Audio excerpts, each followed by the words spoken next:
were some controversial calls. Game 3, whether it was a backcourt violation or not. I know you touched on the Tim Hardaway Jr. Foul late in the game, but like, what are kind of like your thoughts on just these late calls at home down the stretch in this series so far? It's tough because on one hand, and I'll exclude Game 4 from this just for the time being, but on one hand, it's like, yes, there's missed calls, and those obviously sway how games get decided. But to me, I really, for the most part, like minus the foul baiting stuff of games 1 and 2, which I can't even blame Jalen Brunson for, because if you're going to get that, you're going to do that every time, right? Especially like when you don't have a size advantage like Brunson does, you're going to use that to your advantage if you know you can get to the free throw line. But outside of that, I really haven't had an issue with how these games have been officiated. And the Game 3 over and back was definitely egregious. But at the same time, the shot clock thing where the Pistons got, a timeout from God, right? Like when they ran out of timeouts, they got one unofficially because of, the review of the shot clock. I can't necessarily say like, I feel like that negated the over and back, right? Like, because then you technically had enough time to get a shot off. But when you look at Game 4, I have to draw the line there, right? Because again, it's great that they're letting them play, and this is genuinely, I don't understand why like we loosen up on the whistle when it's playoff basketball. Like the year-round product gets too much hate, but it could be so much better if it was like this, games 1 through 82. But maybe there's like a physicality element and you're worried about injuries or something, I guess. But I've loved the way, playoff games as a whole have been officiated this season. But Game 4, that last shot was egregious. And it's not about the lack of calls and a loose whistle. Like I've seen people say that, especially like on national TV. They're like, well, if you can't say that you want, a looser whistle and then get mad when there's a missed call, like it's not like they're calling no fouls, right? Like that would maybe matter if like there was 0 whistles called in these games. Like they still call fouls. So when there is an objective foul, because I was watching Lakers Timberwolves after, there were some fouls that were called, the contact was extremely marginal. Josh Hart, I saw it through my camera because I literally had the perfect view of it, is sideways like this, like genuinely goes directly into Tim Hardaway. And I saw, I can't remember who it was. I think it was on ESPN today where they were like, it was Yahoo. I can't remember who said it, but he was on a podcast with Vinny Goodwill. He said Tim Hardaway's shooting motion changed to the side. I was like, no, brother, he got moved to the side, so his shooting motion changed.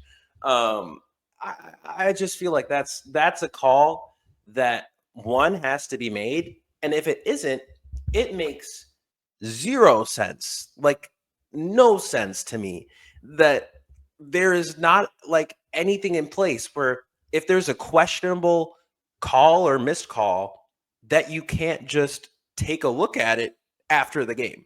You know what I mean? Like just like have each team go to their bench and review it. I don't understand why you can't just review it for potential foul, right? Like if it's that egregious, I feel like you should have the ability as an official to review it and say, okay, yeah, we missed that. Let's line him up for free throws. Because you can't guarantee Tim Hardaway even makes those free throws, right? Like we all think he does, but again, it's not like a guaranteed win if they get that call, but it at least gives them a chance. And I feel like it just has to be called fairly. That's a missed call to me that like, I hate when, because I feel like Detroit sports fans as a whole, I mean, they've gotten hosed by refs a lot, but like they make it like their identity sometimes.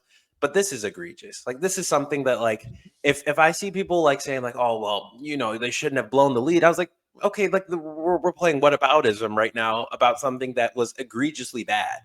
Like, yes, they shouldn't have blown the lead, but it's a playoff game. Like, it's not like they blew a lead against the Charlotte Hornets. You know what I mean? Like, the New York Knicks are a good team, and the Pistons found themselves in a position to have a chance to win the game because Tim Hardaway Jr. was fouled.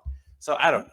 Like, obviously, Cade has to make that shot, whatever, but that's egregious to me.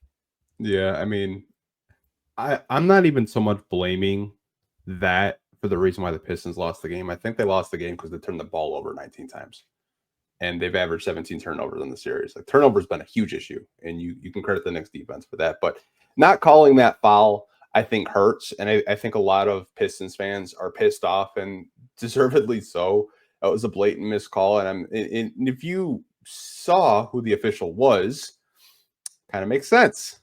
David Guthrie and JB Bickerstaff don't like each other. It's the same official that ejected him in Atlanta. I mean, if you want to kind of connect the dots. I mean, Brian Forte ejected Cade Cunningham in the OKC game. As soon as I saw those two, I was like, some bullshit's going to go down. I just know it. I knew it was going to be some kind of bullshit call towards the end. Yeah, I saw that when I think it was a Knicks account that tweeted the officials. I was like, I think they said it was like a disadvantage for them. I was like, you have no idea. No clue. But yeah, I just, man, like, to me, that is a game, right? Like, it would be one thing if it was like 1-1, right? Okay. Like, yeah, they got screwed, but you know, they have a chance to even the series. They find themselves now down 3-1 when they could have been 2-2. You know, like, there is a huge, huge, huge difference between being 3-1 in the series and tied at 2-2 in the series. It's if they lose this series, I think everybody's going to wonder, well, what would have happened if, you know, that call gets made? And I just feel like that's a disservice to everybody involved. And I feel like there has to be some accountability for a missed call, you know, that bad.